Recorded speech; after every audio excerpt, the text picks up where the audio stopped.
Saya kalau sudah bicara saya emosi, Mbak, karena kamilah yang mengalami langsung bagaimana anarkisnya aparat pemerintah yang melindungi oligarki perusahaan-perusahaan ini sehingga mereka tidak berpihak kepada kami, masyarakat adat.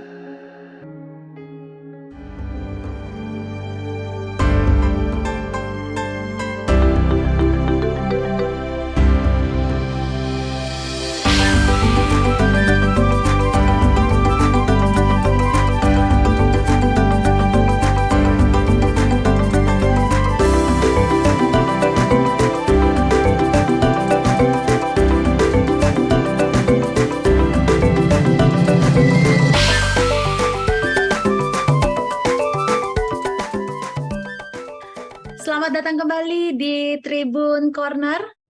Ya, di episode sebelumnya kita sudah mengupas tuntas mengenai masyarakat adat, siapa mereka dan apa yang mereka perjuangkan. Kali ini kita akan lebih spesifik lagi membahas mengenai sosok perempuan adat. Seperti apa sih peran mereka dalam struktur masyarakat adat dan apa saja yang mereka kerjakan sehari-harinya.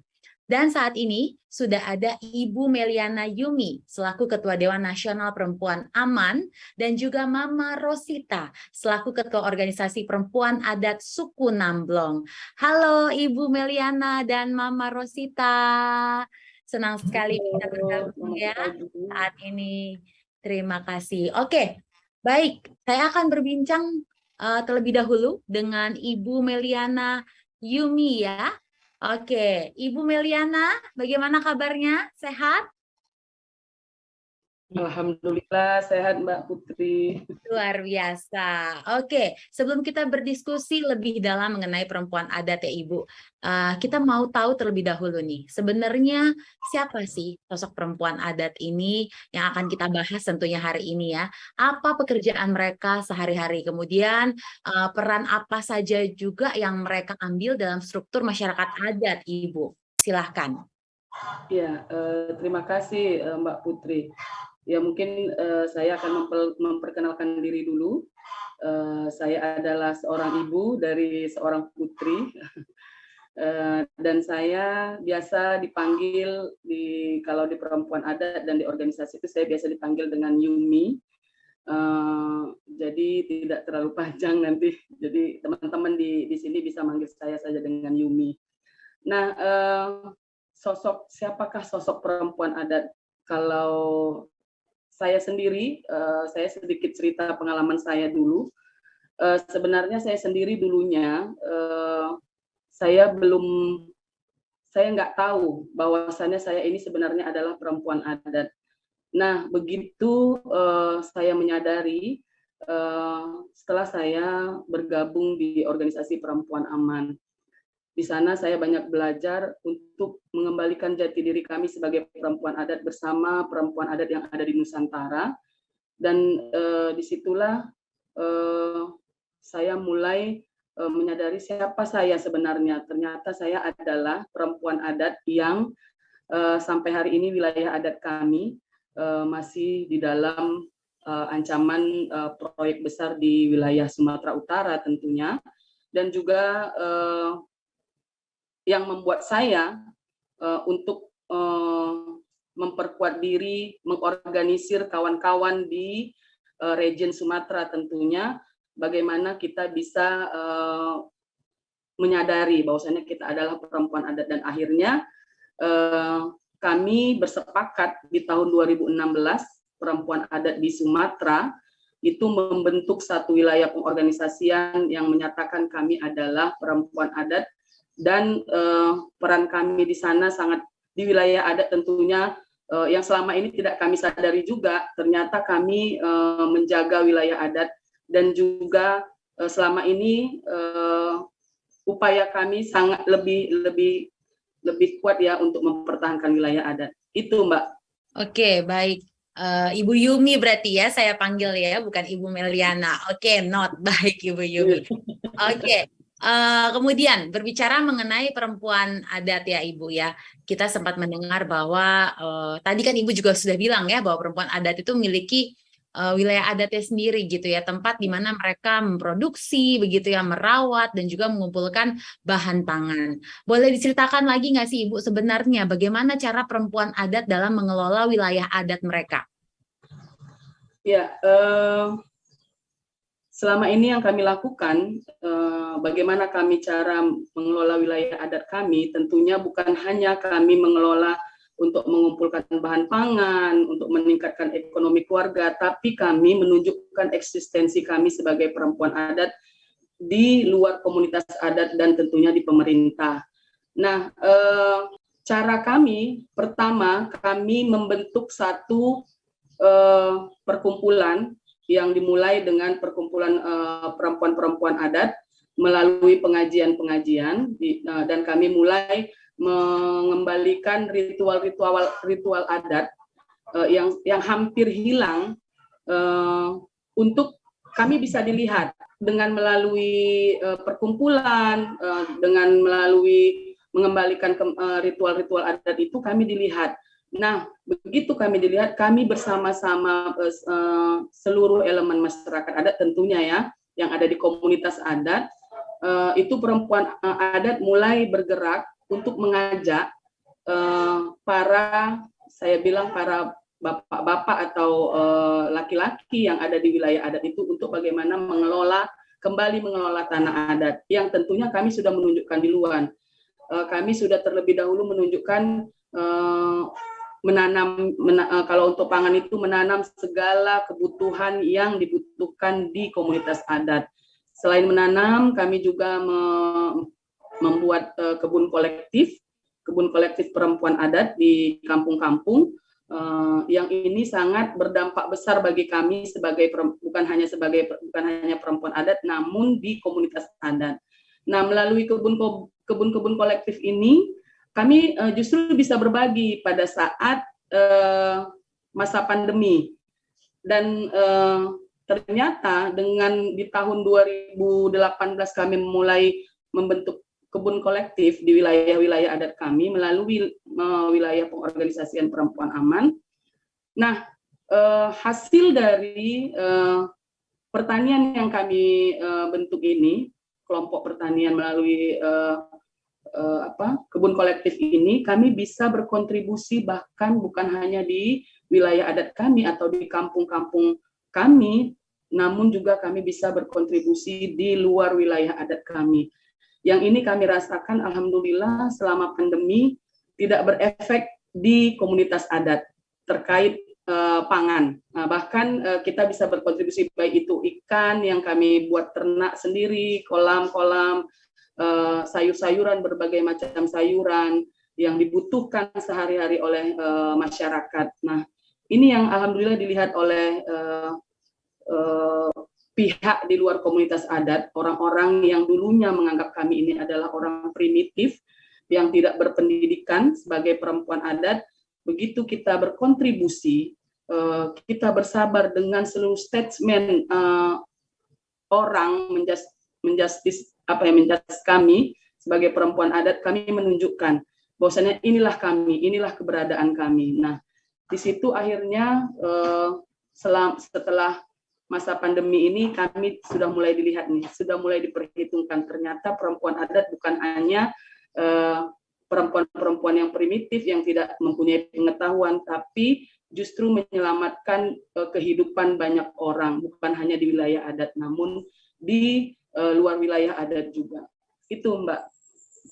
Wow, luar biasa ya Ibu ya. Jadi justru dalam pandemi para perempuan adat ini bisa istilah kata bisa menolong begitu ya dengan kebun kolektif itu ya, tidak hanya bagi daerahnya Ibu sendiri tapi juga di luar daerah juga bisa dibantu ya dengan ada kebun kolektif ini. Wow, luar biasa Ibu. Nah, Ibu, tadi kan Ibu juga sempat berbicara mengenai tanggapan orang gitu ya mengenai perempuan adat ini. Apa sih yang Ibu Yumi lakukan untuk ya selain memang tentunya tadi sudah yang Ibu ceritakan kebun kolektif gitu, tapi ada lagi nggak sih yang lain yang Ibu lakukan bersama perempuan adat yang lainnya untuk menepis stigma yang tadi Ibu sudah ceritakan kepada kami? Iya, tentunya bukan hanya kami menunjukkan bahwasannya kami ini sudah bisa membantu orang. Sebenarnya bukan itu, tapi inilah yang kami lakukan untuk orang banyak. Nah, stigma ini mulai stigma terhadap perempuan adat yang menganggap perempuan adat ini suatu hal yang remeh-temeh gitu, suatu hal yang tidak penting dimasukkan di dalam satu lingkungan sosial di luar wilayah adat, baik di luar. Kami mulai menunjukkan apa yang sebenarnya bisa kami lakukan. Nah, kami mulai melalui organisasi Perempuan Aman, kami mulai percaya diri untuk berbicara baik di pemerintah terdekat, tingkat desa, di daerah, di provinsi maupun di nasional. Nah, ini terus kami lakukan. Apa yang bisa kami lakukan untuk mempertahankan wilayah adat ini? Nah, sampai hari ini saya bersama kawan-kawan perempuan adat di Nusantara terlibat di dalam penyusunan ranperda di daerah masing-masing. Nah, kami bersama-sama dengan teman-teman pendukung masyarakat adat yang lain untuk sama-sama bagaimana bisa menyusun draft agar agenda atau hal-hal yang terkait hak perempuan adat bisa masuk di dalam RUU, di dalam ranperda di daerah. Bahkan Perempuan Aman juga sedang terlibat juga di dalam pengawalan RUU masyarakat adat. Nah, di daerah kami melakukan bagaimana ranperda masyarakat adat di daerah ini juga bisa didorong oleh yang tentunya kami melihat dan pantauan saya sebagai Dewan Nasional Perempuan Aman, perempuan adatlah yang mendorong bagaimana, yang memikirkan bagaimana agar wilayah adat ini bisa dapat pengakuan, bisa dapat dilindungi, dihormati oleh pemerintah. Itu selama ini yang eksistensi yang selalu kami lakukan sampai hari ini, Mbak. Wow, luar biasa Ibu ya. Semoga perdanya berjalan lancar Ibu ya. Tidak hanya jadi bisa melindungi semua perempuan adat yang ada di Nusantara ini. Oke, Ibu kembali lagi tadi kan mengenai kebun kolektif ini kan berarti juga berhubungan dengan hal ketahanan pangan begitu ya Ibu ya. Nah, untuk perempuan adat sendiri pun dalam hal ketahanan pangan, kemudian peran sosial dan pelestarian lingkungan alam nih Ibu Yumi. Bisa nggak sih Ibu Yumi berbagi cerita mengenai pencapaian perempuan-perempuan adat dalam bidang-bidang tersebut di berbagai daerah di Indonesia, Ibu? Iya, kalau pencapaian hari ini dari catatan Perempuan Aman sangat ini ya sebenarnya baik dari kedaulatan pangan yang dilakukan di perempuan adat di wilayah-wilayah adat, kita melihat bahwasannya saat ini sampai dari mulai dahulu sampai hari ini di tangan perempuan adatlah kedaulatan pangan di wilayah adat ini bisa berlanjut sampai hari ini. Karena pengetahuan yang ada pada perempuan adat ini keterikatannya sangat erat dengan tanah. Jadi tanah merupakan sumber penghidupan dari perempuan adat. Yang tentunya ini tidak difikirkan oleh, bukan tidak difikirkan ya, mungkin peran-peran perempuan adat ini masih terbelakang di komunitas-komunitas mungkin ya, karena dilihat perempuan adat hanya sebagai pelengkap. Hanya sebagai pelengkap, menyiapkan bahan makanan di dalam ritual, bahkan untuk di dalam pengambilan keputusan juga kami tadinya tidak pernah dilibatkan. Nah, hari ini dari tahun 2016 kami mencoba berjuang untuk membuka ruang bukan hanya kedaulatan pangan yang sedang dikelola perempuan adat, namun pengetahuan-pengetahuan ini bisa kami sampaikan, kami berikan kepada anak-anak kami, dan supaya anak-anak ini bisa memahami ini yang sebenarnya sumber penghidupan, bukan apa ya, tanah inilah yang sebenarnya menjadi ikatan batin antara perempuan adat dengan sumber penghidupannya. Bukan hanya tanah, tapi air juga di situ. Ada juga hutan, ada juga mangrove, hasil-hasil apa ya, untuk bagaimana kami bisa mempertahankan kedaulatan pangan sehingga kebutuhan pangan kami di wilayah adat bisa terpenuhi. Nah, kalau pencapaian yang lain di sosial itu kami terutama di Rakyat Penunggu di Sumatera Utara di wilayah adat saya, perempuan adat mendorong SK pengakuan keberadaan masyarakat adat di tingkat desa. Nah, kami memulai dengan melakukan pendataan warga masyarakat adat di wilayah adat kami masing-masing melalui wilayah pengorganisasian perempuan aman, sehingga di tahun 2020 kemarin yang katanya pengurusan untuk mendapatkan pengakuan ini sangat sulit. Ternyata kalau perempuan ini, Mbak, saya terus terang yang saya membuktikan ya, ternyata kalau perempuan yang berbicara dengan pemerintah itu, kita berbicara dengan hati, kita menunjukkan ini loh kami, Pak. Tidak ada dengan bahasa-bahasa yang mungkin menyakitkan perasaan dari pemerintah juga. Kami mencoba apa yang diminta pemerintah, data Bu warganya. Siapa buat tata ruang di wilayah adat Ibu di kampung. Nah, ini kami lakukan, Mbak. Apa permintaan pemerintah kami lakukan.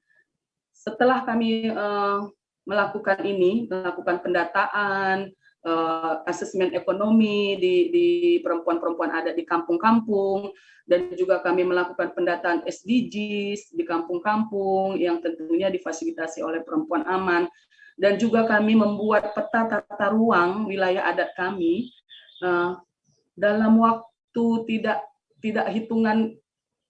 Sebenarnya kami melakukan ini punya target 3 bulan kami harus bisa mendapatkan ini. Ternyata sebelum 3 bulan target ini sudah kami dapatkan. Ada 3 wilayah adat di wilayah adat saya di Rakyat Penunggu di Sumatera Utara, ada 3 wilayah adat Rakyat Penunggu yang di tahun yang sama dalam jarak yang tidak begitu jauh, antara 1 bulan kami ada 3 kampung ini yang mendapat pengakuan keberadaan masyarakat adat Rakyat Penunggu di desa masing-masing melalui yang dikeluarkan oleh kepala desa. Jadi SK kepala desa ini menjadi ini bagi kami ya, menguatkan kami bahwasannya di Sumatera Utara pemerintah sudah mengakui keberadaan kami. Nah, yang notabene di Sumatera Utara ini, Mbak, untuk pengakuan ini agak sulit memang kalau di Sumatera Utara, karena banyak kepentingan-kepentingan oligarki, kepentingan-kepentingan pemerintah yang ingin menguasai wilayah-wilayah adat di Sumatera Utara.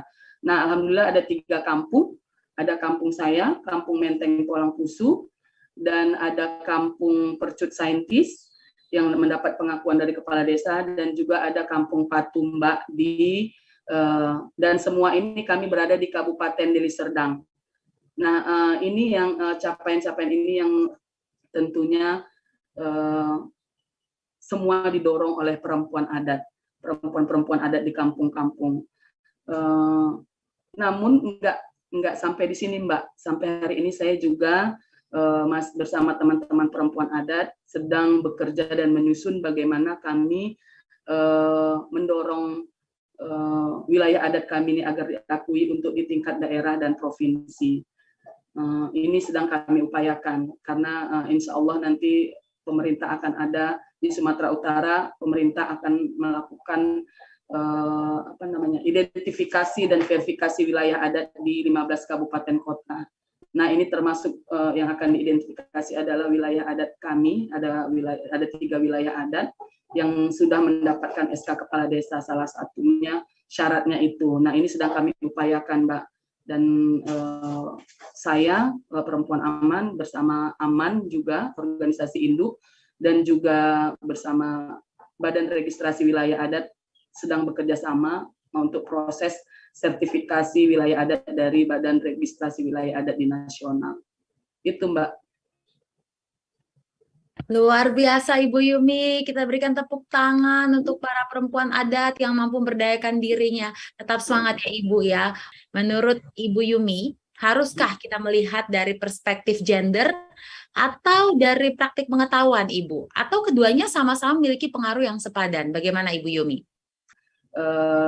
Perspektif gender ini juga harus dilihat. Selain pengetahuan yang dimiliki oleh perempuan adat, perspektif gender ini harus juga dilihat bagaimana perempuan adat bisa melakukan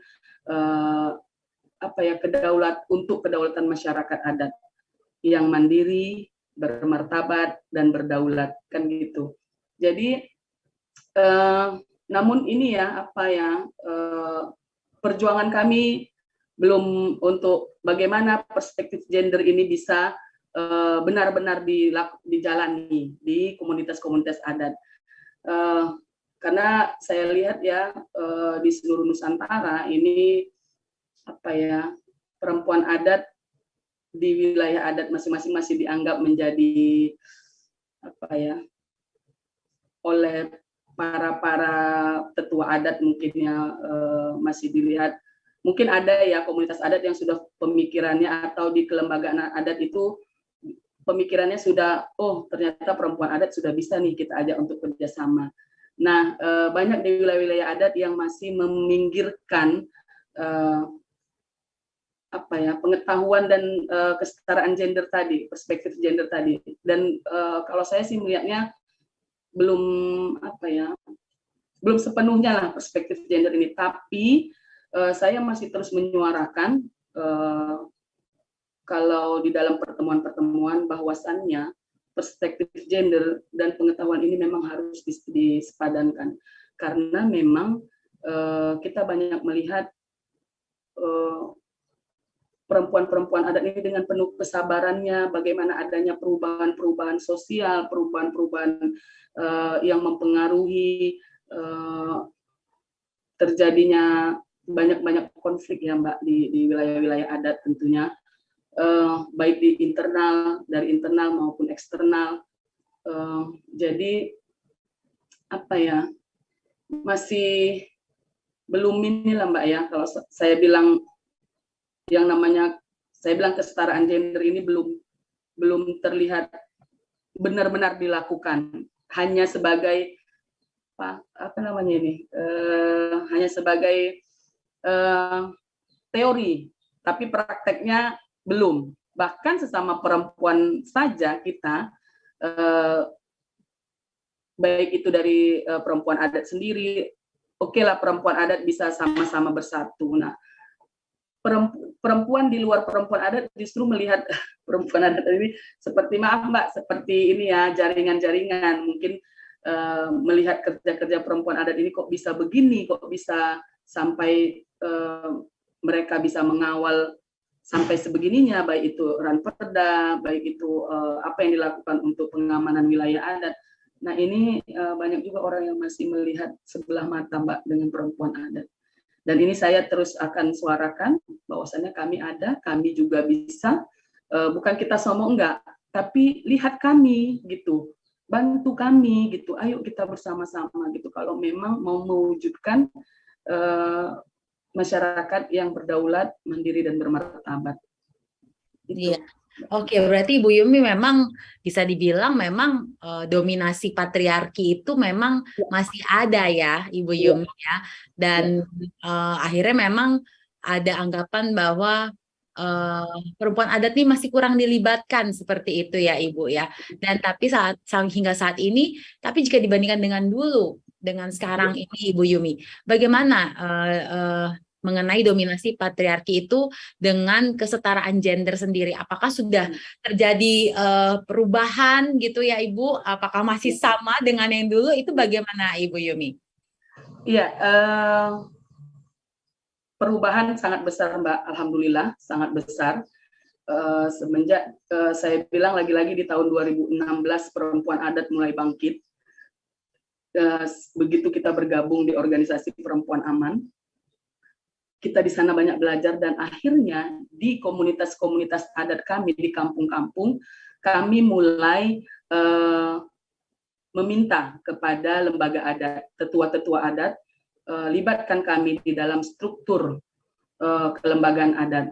Nah, awalnya penerimaan para tetua adat ini sangat ini ya Mbak, ada yang pro dan ada yang kontra, dan sangat keras. Bukan tiba-tiba iya ya udah kami kasih, enggak gitu Mbak, tapi sangat berat, sangat keras yang dilakukan perempuan adat untuk mendapatkan posisi di struktur kelembagaan adat saja. Nah, kami mencoba menunjukkan kerja kami. Itu tadi Mbak, kami melakukan pendataan, ini yang sudah kami lakukan untuk wilayah adat.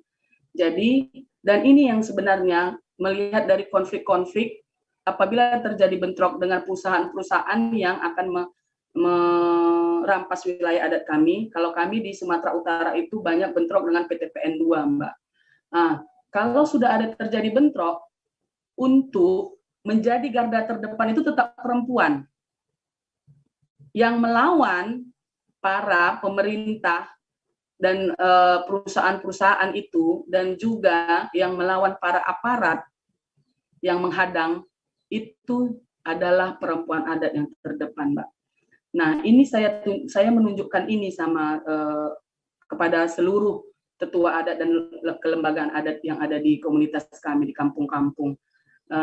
Jadi peran kami bukan hanya di dapur, di lingkungan wilayah adat, di rumah yang hanya mengurus anak dan bekerja membantu suami untuk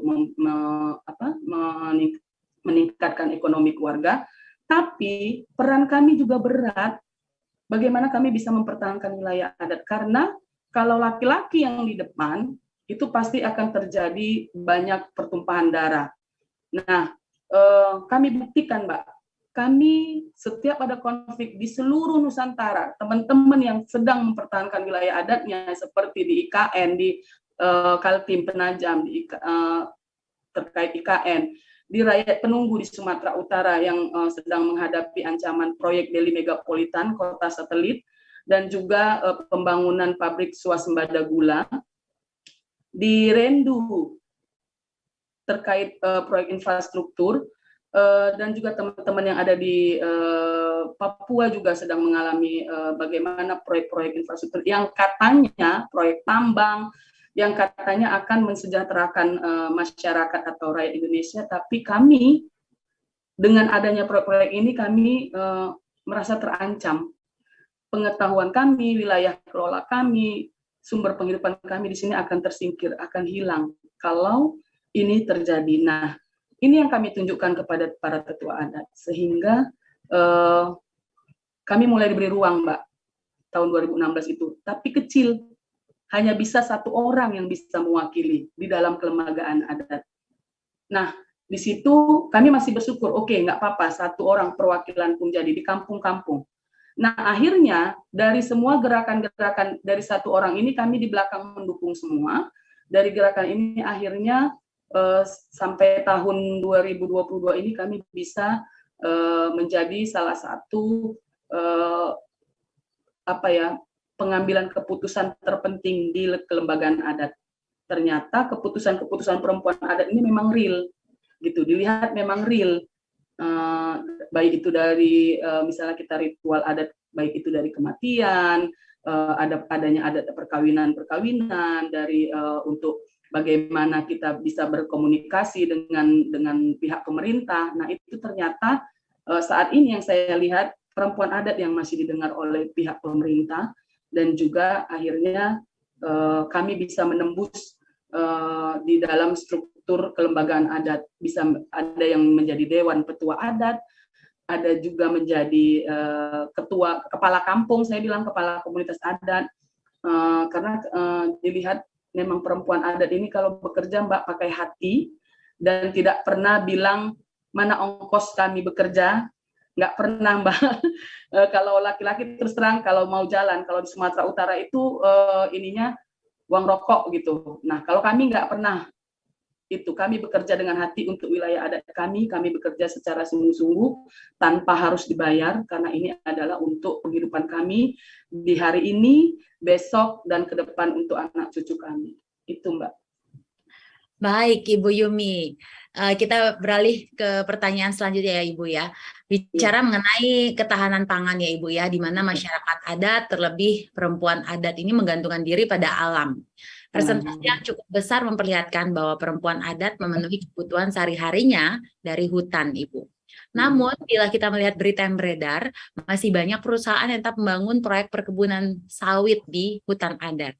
Hal ini membuat eksistensi perempuan adat pun semakin tersingkir, Ibu. Seperti apa tanggapan Ibu Yumi terhadap hal ini? Bagaimana bisa proyek tetap berlangsung, sedangkan hutan menjadi tumpuan keberlangsungan hidup masyarakat dan juga perempuan adat sendiri? Silakan, Ibu. Kalau bicara soal proyek yang sedang berjalan juga, sementara hutan adat sudah mulai tergerus ya, sudah mulai yang tadinya luas wilayah adat kami dengan hutan-hutan adat, laut, juga tanah-tanah adat yang dikelola oleh perempuan adat. Nah, sebenarnya saya Mbak menanggapi hal ini, saya bilang saya marah. Saya terus terang, saya ini perempuan adat yang tadinya saya bukan aktivis, saya bukan pekerja apa ya, tapi karena saya merasa terus terang wilayah adat kami sudah hancur. Ada beberapa kampung yang sudah diokupasi oleh PT PN 2 dan ini kami tidak tinggal diam.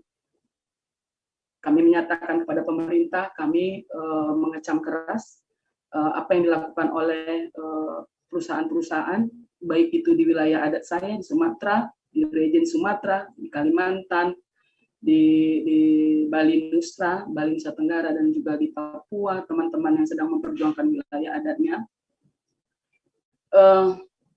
Kami mencoba berupaya, Mbak, untuk bagaimana kami bisa mempertahankan wilayah adat dengan apapun itu. Apapun itu. Baik itu kami melakukan di teman-teman saya yang di Kaltim itu sedang melakukan proses pengakuan hutan adat, karena hutan wilayah adat mereka akan hilang karena akan dibuat IKN di sana. Nah, teman-teman saya yang di Rendu juga sedang berjuang supaya ini proyek-proyek nasional ini tidak memasuki wilayah adat mereka, sehingga akan menghancurkan seluruh pengetahuan dan penghidupan perempuan-perempuan adat. Begitu juga dengan saya.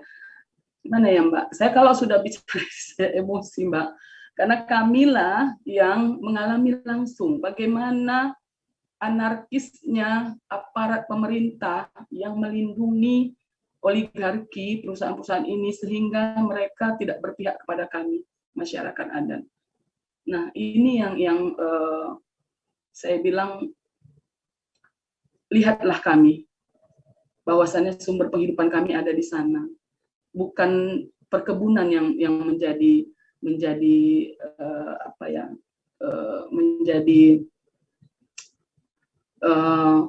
bahwasannya inilah yang akan mensejahterakan masyarakat. Enggak. Tambang-tambang inilah nanti yang akan mensejahterakan masyarakat. Enggak. Bahkan ini merusak seluruh sumber daya alam yang ada di wilayah adat kami. Bahkan perubahan iklim yang terjadi karena adanya proyek-proyek tambang-tambang ini membuat hasil dari yang selama ini kami panen buah, panen sayuran, panen jagung, segala macam, yang tentunya ini menjadi sumber penghidupan kami ini, terus terang kami terasa di tahun 2022 ini sangat terasa bagaimana perubahan iklim ini terjadi, sehingga berpengaruh dengan tanaman yang kami tanam. Itu Mbak. Jadi saya bilang saya menolak keras lah kalau ada dilihatlah oleh pemerintah dulu, dibicarakan dulu sama masyarakat adat kalau memang akan dibangun pembangunan di wilayah-wilayah yang terkena wilayah-wilayah adat ini. Itu Mbak. Baik Ibu Yumi, jadi memang intinya Ibu mengharapkan adanya suatu musyawarah begitu ya Ibu ya, bicara tidak langsung bertindak tapi ada pembicaraan terlebih dahulu dengan masyarakat adat khususnya. Ibu, terima kasih atas penjelasannya, terima kasih atas bincang-bincang kita yang luar biasa. Saya akan berlanjut ke narasumber kita yang kedua karena tidak lengkap rasanya ya apabila kita tidak mendengar langsung dari sosok perempuan adat yang akan bercerita tentang kesehariannya berjuang untuk otoritas perempuan adat. Langsung saja kita panggil yaitu Mama Rosita, perempuan adat Benyom Nimbokrang Jayapura, Papua. Halo Mama Rosita. Halo. Iya, Mama Rosita. Sebelumnya tadi kita sudah berbincang ya Ibu ya, saya sudah berbincang dengan Ibu Yumi terkait identitas perempuan adat serta problematika yang dihadapi dan juga perjuangan sosok-sosok hebat ini. Menurut Mama Rosita sendiri, seperti apa perempuan adat dari kacamata seorang Mama Rosita? Oke, baik. Terima kasih atas waktunya. Sebelum saya menceritakan di sini, saya mengucapkan terima kasih dulu buat Perempuan Aman dan Aman sendiri yang sudah memberikan kesempatan kepada kami untuk menyampaikan apa yang selama ini kami apa yang telah kami lakukan, terus apa yang akan kami lakukan. Sehingga saya hari ini mengucapkan terima kasih dulu kepada Aman. Baik, tadi sesuai dengan pertanyaan dari Putri, saya lebih akrab panggil Putri ya. Pertanyaan dari Putri, bagaimana menurut Mama sendiri terkait dengan perempuan itu sendiri? Menurut Mama bahwa perempuan sendiri, ini bagi Mama ya, perempuan sendiri bagi saya secara pribadi, perempuan adalah tulang punggung dari rumah tangga, perempuan tulang punggung dari bangsa dan negara. Kenapa saya bisa menyampaikan seperti begitu? Karena dari perempuan itulah akan terwaris generasi-generasi yang hebat dan luar biasa. Karena perempuanlah yang mengandung, melahirkan, dan mendidik anaknya. Dari sejak dia mengandung anaknya, dia sudah melakukan pendidikan. Pendidikan itu baik pendidikan budaya, sampai ke pendidikan lainnya. Dia sudah melakukan pendidikan dimulai dari dia sedang hamil sampai dia melahirkan, dia terus mendidik anaknya sampai anak itu bertumbuh berusia sekolah dan dia memberikan anak itu ke sekolah untuk dididik lebih lanjut di sana. Tetapi yang menjadi dasar adalah perempuan itulah yang menjadi garda terdepan bagi anak itu. Perempuanlah yang membina anaknya, mendidik anaknya untuk anak itu menjadi sosok seorang pemimpin yang hebat. Itu menurut saya secara pribadi, kacamata saya melihat perempuan seperti begitu. Perempuan adalah tulang punggung dari keluarga, tulang punggung dari negara. Mungkin seperti begitu, Putri. Ya, kemudian mungkin Mama Rosita juga bisa menceritakan kepada kita semua mengenai perjuangan yang sudah dan sedang diperjuangkan oleh Mama Rosita dan juga suku dari Mama Rosita. Silakan, Mama. Oke, baik. Di sini saya ingin berbagi buat Putri dan semua teman-teman senusantara apa saja yang sudah kami lakukan dan yang sementara kami lakukan. Jujur saja kami perempuan khususnya di Papua, tadi memang dari Ibu tadi sudah menceritakan memang kalau saya mengikuti itu tadi kita hampir sama ya, sistem patriarkinya tuh sangat menonjol. Tetapi bagi pribadi saya melihat bahwa sistem patriarki ini mungkin di Papua lebih keras lagi. Perempuan tidak dikasih kesempatan, tidak diberikan ruang untuk menyampaikan pendapatnya, menyampaikan pikirannya terkait apa yang sedang ia rasakan, sedang ia pikirkan untuk sebenarnya kalau menurut saya perempuan dia mungkin pikiran dari perempuan itu bisa memberikan dampak positif bagi pembangunan, bagi apa saja yang sementara ada di lingkungannya. Tetapi di sisi adat perempuan tidak dikasih ruang, tidak dikasih kesempatan, tidak dikasih waktu untuk menyampaikan apa yang sebenarnya ingin ia sampaikan. Tetapi kami terus di wilayah suku Namrong, di sana pada tahun 2015-16 itu kami mulai berdiri dan coba membuat satu organisasi, mengorganisir diri terus mengorganisir perempuan-perempuan yang ada di kampung untuk bagaimana berdiri dan membuat satu badan untuk mengumpulkan teman-teman yang lain, terus menyampaikan apa yang ada pada pikiran kami, supaya bisa mungkin berdiri bukan harus sama-sama dengan laki-laki, tapi berdiri hampir sederajat dengan laki-laki begitu. Terus usaha itu terus kami lakukan, kami mendapat tanggapan positif dari Dewan Adat Papua. Di wilayah kami ada dewan, kalau dewan adat ya ada dewan adat Papua, dewan adat daerah, dewan adat suku, dewan adat Papua, dewan adat wilayah, daerah dan suku. Di wilayah suku Namrong kami diberikan ruang untuk kami membentuk satu badan yang disebut dengan organisasi itu, organisasi perempuan. Akhirnya kami terus melakukan pendampingan kepada teman-teman perempuan. Dalam hal ini kasus kekerasan dalam rumah tangga KDRT, dan juga ada beberapa kasus yang kami dampingi seperti kasus kekerasan terhadap perempuan, anak-anak perempuan, itu terus kami dampingi. Di sini yang kami melakukan pendampingan itu lebih kepada pendekatan perorangan, karena tadi saya sampaikan bahwa sistem patriarki itu, terus kalau ke masalah rumah tangga ini, di sana masih menganggap itu tabu, hal yang tabu. Kalau masalah rumah tangga terus dibesar-besarkan, kami akan dikejar-kejar. Ini masalah kami, ini masalah rumah tangga kami. Itu tidak harus dibesar-besarkan. Mereka masih menganggap itu sesuatu yang tabu. Terus berjalannya waktu, kami terus melakukan lagi, ada sebuah sekolah yang kami dirikan. Kami melihat bahwa sebenarnya kegiatan yang kami lakukan ini sebenarnya kalau ada bagusnya, ada baiknya ketika kita membuat satu tempat yang dimana anak-anak perempuan ataupun anak-anak laki-laki dibina, dibimbing, dididik di situ. Sehingga kami coba membuka sekolah adat. Sekolah adat itu terus kami buka sekitar tahun 2018-2019 itu kami membuka sekolah adat. Sekolah adat terus berjalan. Mulai dari awalnya itu memang tidak banyak sih mereka yang tertarik, karena mereka bertanya begini, apa yang sebenarnya yang dilakukan oleh perempuan adat ini ya?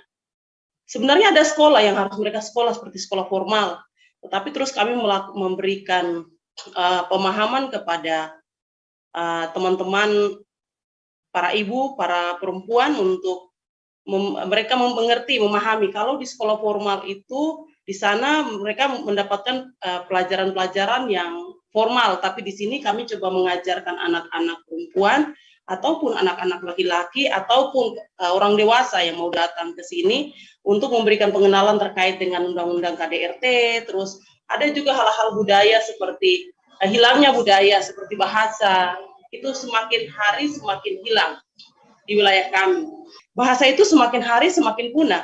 Jadi kami coba berdiri terus menunjukkan kepada Dewan Adat atau kepada tetua adat bahwa kami akan bekerja ini, bukan yang harus kami kerjakan, kami mengambil peran laki-laki seperti mengambil keputusan dalam keputusan-keputusan para adat, tetua adat untuk memberikan mungkin hak tanah atau hak apa saja, kami tidak harus ke situ. Tetapi kami akan mengerjakan apa yang dikerjakan, yang harus dikerjakan oleh perempuan dari dulunya sudah dikerjakan begitu. Tapi kami akan terus memberikan pemahaman kepada perempuan, teman perempuan untuk ini yang harus kita kerjakan bersama, karena sudah mulai menghilangnya budaya, terus paling banyak diadopsi budaya luar. Paling banyak teradopsi budaya luar. Saya mungkin sedikit menceritakan kenapa sampai saya menyampaikan bahwa teradopsi banyak dari luar itu. Saya melihat banyak buku yang saya baca, terus banyak pengalaman, banyak saya dapat turun ke masyarakat adat, terus saya bertanya, kenapa sampai kita saat ini kehidupan kita para di posisi di adat itu memang perempuan itu mendapatkan hal-hal yang seperti hari ini kami dapatkan, ataukah seperti bagaimana?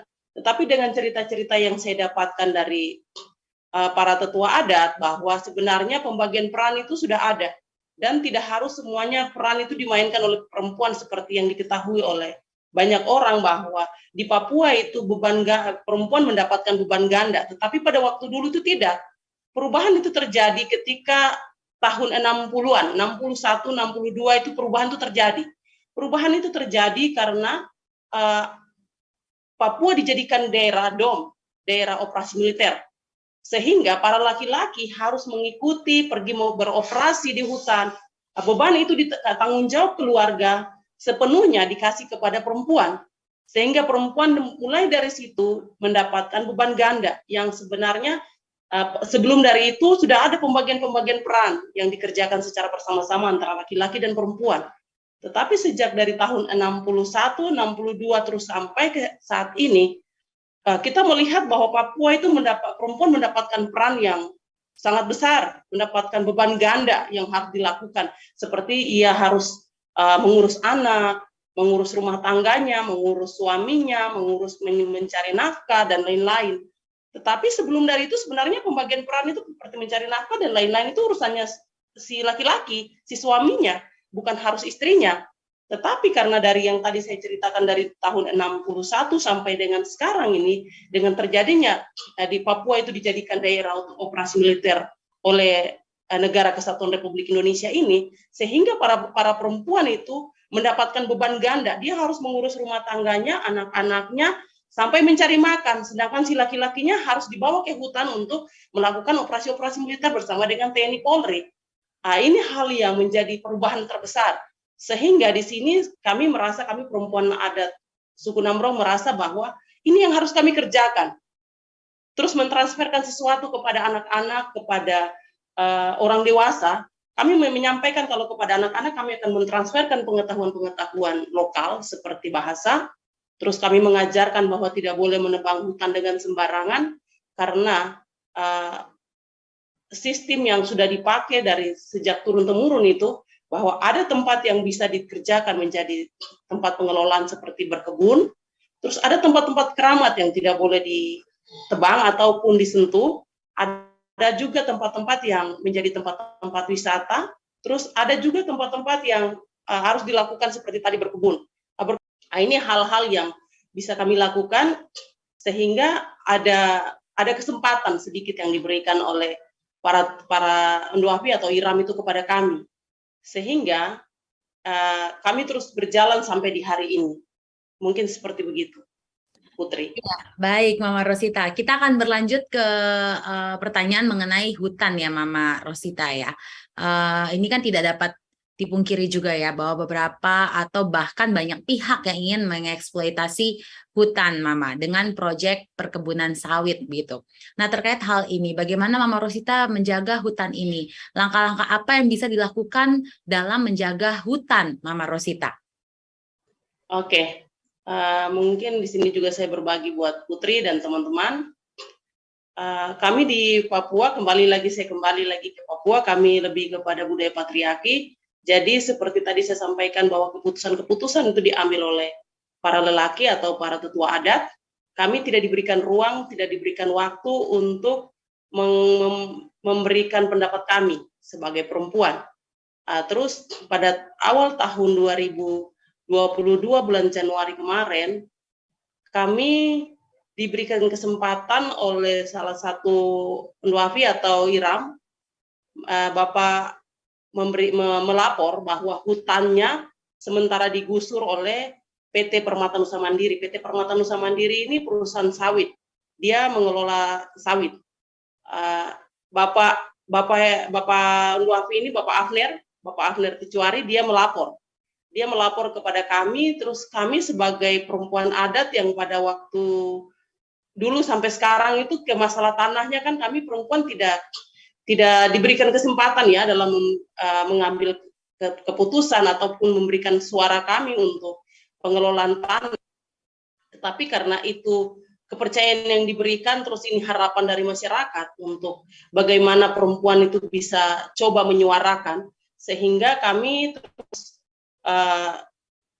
menyuarakan itu.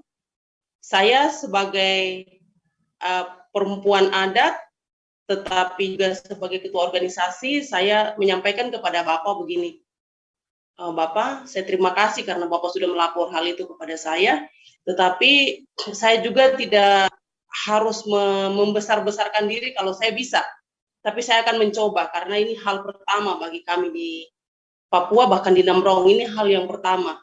Jadi saya akan mencoba, tapi saya tidak mau Bapak harus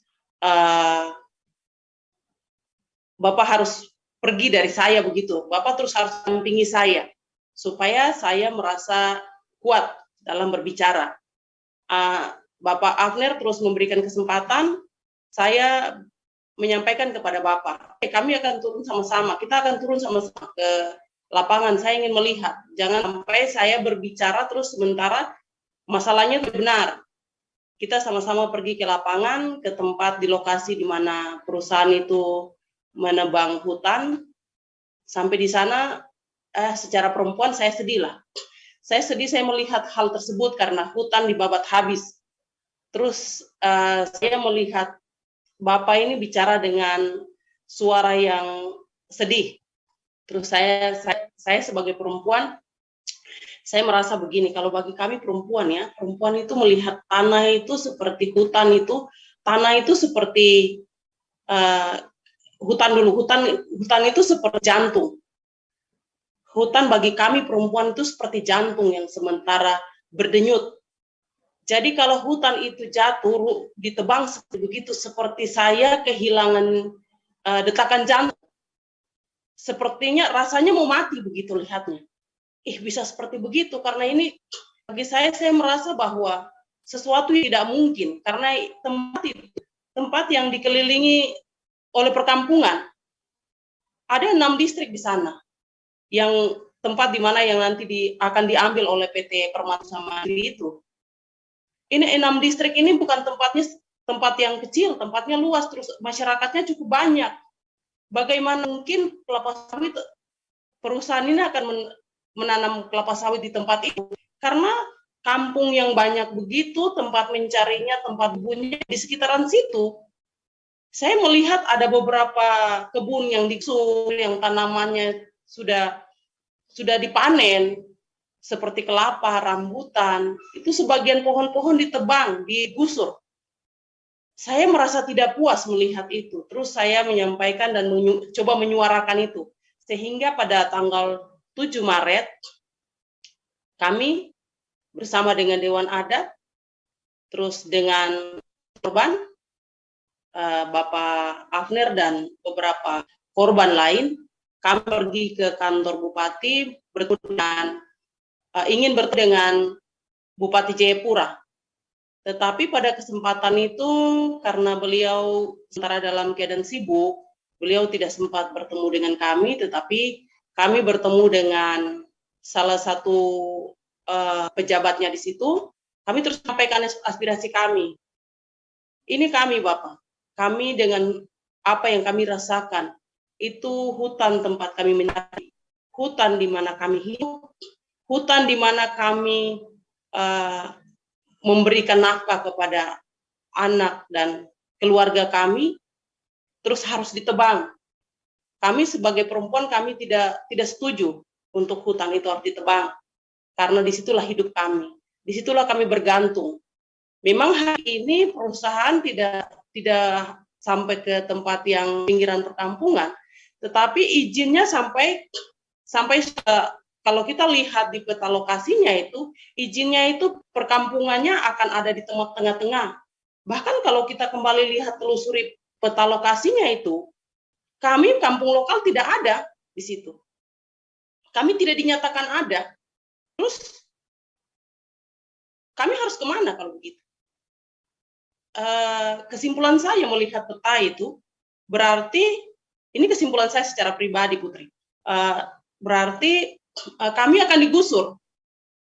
Saya membayangkan seperti saya menonton televisi, masyarakat adat yang ada di pinggiran kota Jakarta, mereka digusur, rumah-rumah mereka digusur. Saya membayangkan hal tersebut. Oh, berarti kami ke depan akan digusur seperti begitu. Di waktu melihat peta itu, saya sedih dan saya terus berbicara, memberikan pemahaman kepada teman-teman perempuan, dan kami berdiri. Kami coba dengan beberapa iram lain, kami terus berdiskusi, terus melakukan konsolidasi awal dari mana tempat yang sudah ditebang. Mungkin tempat yang sementara harus ditebang itu adalah tempatnya Tecuari.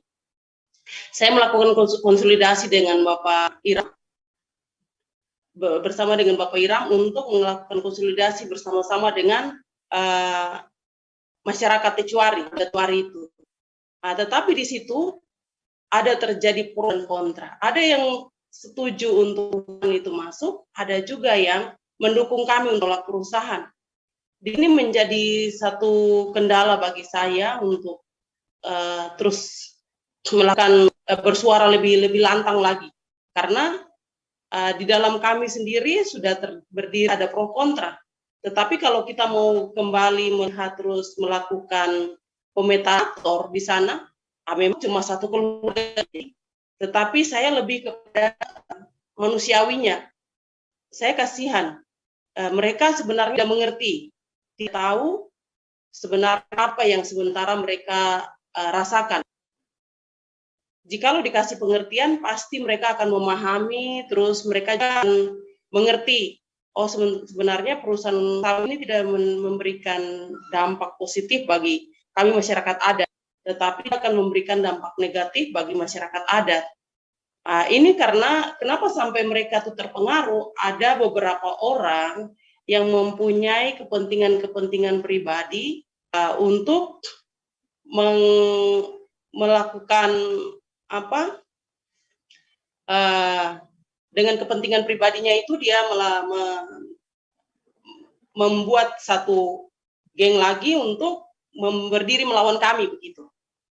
Sehingga kami terus berjalan melakukan konsolidasi dari kampung terus ke kampung. Di wilayah kami, wilayah suku Namrong sendiri, kami mempunyai distrik. 3 distrik pemerintah distrik, yaitu ada distrik Nimboran, dan Namrong. Dalam 3 distrik ini, kami sendiri di distrik Nimboran mempunyai 13 kampung, 1 kelurahan. Terus di distrik Nimbokrang sendiri mempunyai 8 kampung lokal, 6 kampung lokal, dan 3 kampung trans. Terus di distrik Namrong sendiri mempunyai 7 kampung lokal dan 1 kampung trans. Di sana kami melakukan konsolidasi. Kami melakukan konsolidasi terus dari kampung ke kampung. Kami melihat di mana masyarakat adatnya berdominan paling banyak, kami melakukan konsolidasi di situ. Terus karena ada pemecahan kampung, misalnya dari kampung ini yang seharusnya dia punya marga, dalam satu marga itu Iram Tekai yang tadi saya sampaikan itu ada kampung induk itu, terus ada terjadi pemecahan kampung. Mereka terpisah, tapi kami di waktu konsolidasi kami satukan di satu tempat di mana yang ada para Iram Tekainya ada itu. Kami terus kumpulkan mereka di situ, melakukan konsolidasi di situ. Begitu terus kami melakukan dari kampung satu ke kampung yang lain. Terus kami pindah lagi di wilayah Grime itu, tempat yang tadi saya sampaikan ada 30.000 hektar lebih yang diberikan izin kepada PT Nusa Mandiri ini, itu meliputi 3 suku. Namrong kami sendiri, suku Kemtuk, dan suku Kresi. Terus dari suku Namrong kami sudah melakukan konsolidasi lanjutan ke 2 suku yang lain, yang seperti tadi saya sampaikan, suku Kemtuk dan suku Kresi. Kami memberikan konsolidasi kepada 2 suku ini. Terus ada 1 suku lagi, suku Uria. Itu terus kami berbagi peran. Kalau kami semua yang melakukan ke situ, tidak mungkin kita bisa cepat, karena kita harus cepat melakukan konsolidasi, terus memberikan tuntutan-tuntutan kepada bupati, memberikan pernyataan-pernyataan kepada media, supaya perusahaan itu bisa tahu kalau kami tidak menerima. Jadi kami membagi peran, karena kami bekerja itu ada beberapa LSM yang bergabung dengan kami.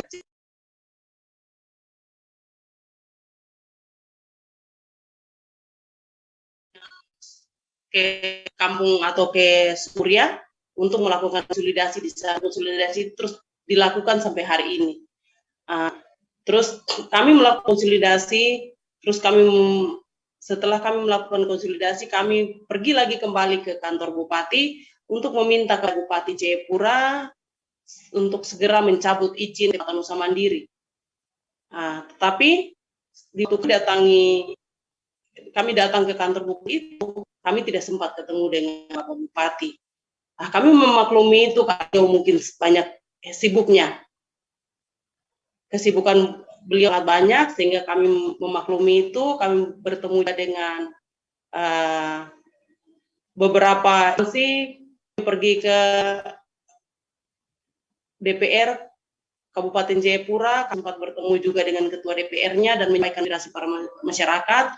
Terus kami bertemu juga dengan PTSP Kabupaten Jayapura. Kami juga bertemu dengan BPN. Kami juga bertemu dengan Kanwil Provinsi Papua. Kami juga pergi bertemu dengan Kepala Dinas Perkebunan Provinsi Papua. Kami juga pergi ke Dinas Kehutanan Provinsi Papua.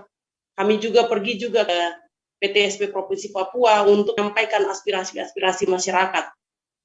Di sana kami terima dengan baik. Terus mereka terus memberikan penyampaian bahwa kami akan melakukan evaluasi terkait izin-izin perusahaan yang ada di Provinsi Papua atau yang ada di Kabupaten Jayapura. Pekerjaan ini terus kami lakukan sampai pada saat ini. Di kesempatan ini, mungkin saya mau sampaikan kepada semua pihak, dan saya juga mau sampaikan kepada Bapak Bupati, saya meminta hormat bahwa saya minta Bapak mencabut izin PT Permata Nusa Mandiri. Nah, PT Permata Nusa Mandiri itu mendapat izin dari Bupati Jayapura, mantan Bupati Jayapura, dan dilanjutkan oleh Bapak.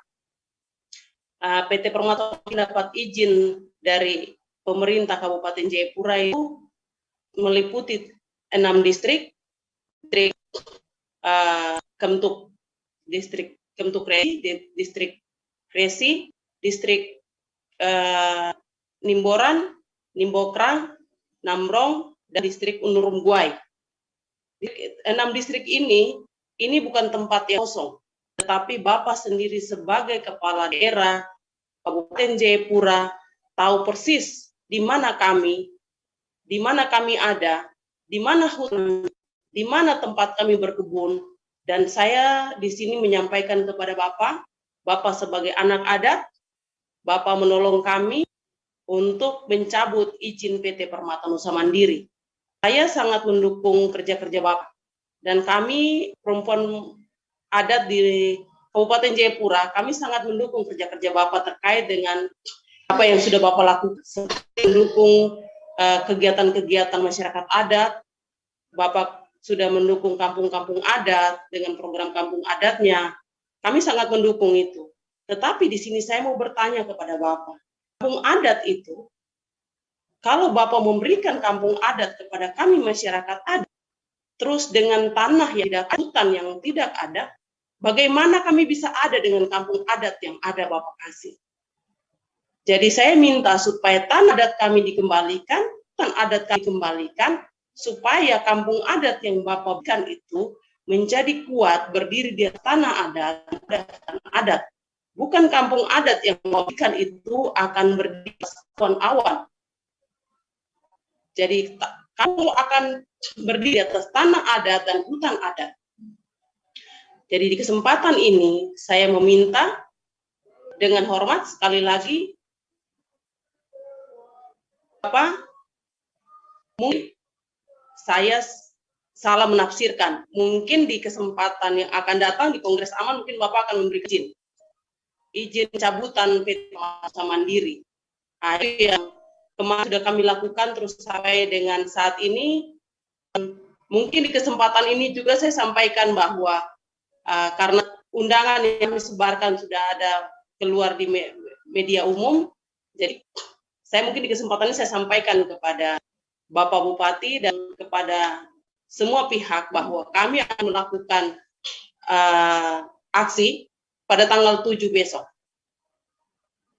Di hari kami akan melakukan aksi meminta 11 tuntutan kami yang sudah kami berikan kepada Bapak, yaitu mencabut izin PT Permata Nusa Mandiri dan memberikan tanah adat kepada masyarakat. Mungkin segitu. Oke, baik Mama Rosita. Sekarang ini kan Mama Rosita memegang peran sebagai Ketua Organisasi Perempuan Adat Suku Namblong ya, betul ya Mama Rosita. Sebenarnya apa saja yang dilakukan Mama Rosita jika ingin terus melakukan dalam mengangkat derajat dan membangun kepercayaan diri para perempuan adat, Mama Rosita? Oke. Yang sudah kami lakukan adalah kami terus melakukan penguatan kapasitas, membina diri kami, penguatan kapasitas kepada teman-teman perempuan. Terus kami juga dengan melakukan kapasitas itu, kami membuka kegiatan-kegiatan seperti kemarin, kami sudah memulai dengan kegiatan menoken untuk perempuan Namrong. Di dalam kegiatan menoken itu, kami bersama perempuan-perempuan yang lain menyampaikan, memberikan apa saja yang ada pada kami. Saling bercerita satu dengan yang lain untuk saling bertukar pikiran, saling mengisi, saling menguatkan satu sama lain. Itu kegiatan-kegiatan yang kami lakukan. Penguatan-penguatan yang lain sudah kami lakukan seperti bekerja sama dengan beberapa LSM untuk memberikan penguatan kapasitas khusus kepada perempuan dan kepada laki-laki. Harus semua itu kepada perempuan, tetapi karena kami yang berdiri, organisasi yang berdiri terus melakukan itu, kami juga memberikan ruang kepada laki-laki untuk mengambil bagian dalam kami sementara bukan kapasitas. Penguatan kapasitas yang kami lakukan seperti kami bersama-sama dengan LP3AP, bersama-sama dengan LBH APIK, para perempuan diberikan penguatan terkait dengan mendapatkan pengetahuan terkait dengan undang-undang, bagaimana dirinya dan melindungi temannya, perempuan lain. Itu yang sudah kami lakukan. Terus kami juga sudah melakukan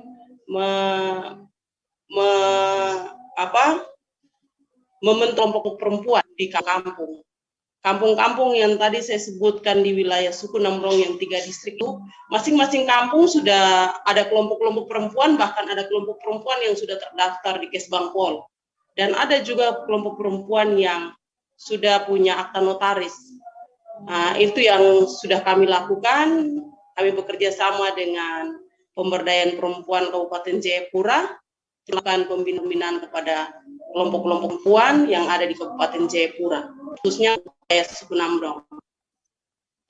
Mungkin seperti begitu, Putri. Rosita, kita kan sudah mendengar banyak mengenai kiprah perempuan adat dan juga bagaimana mereka bertahan di tengahnya banyak gempuran ya Mama. Perempuan-perempuan tangguh yang kita belajar banyak dari mereka. Terakhir, sebagai episode penutup kali ini, sebagai penutup tentunya, bagaimana cara kita bisa bersama-sama mengangkat derajat dan membangun kepercayaan diri para perempuan adat. Silakan, Mama Rosita. Oke. Di sini saya ingin berbagi juga cara kita mempertahankan diri. Pertama, saya sebagai perempuan adat, saya harus menjaga diri saya, menjaga etika sebagai perempuan adat. Saya harus, perempuan harus menjaga diri, menjaga etika untuk berdiri sebagai perempuan adat yang betul-betul menjaga adat dan budaya itu sendiri. Yang pertama, itu yang kedua, bukan berarti kita menjaga etika, menjaga diri itu memojokkan diri atau memberikan seperti tidak harus terbuka kepada umum, tidak. Tetapi yang saya maksud adalah menjunjung tinggi nilai-nilai budaya dari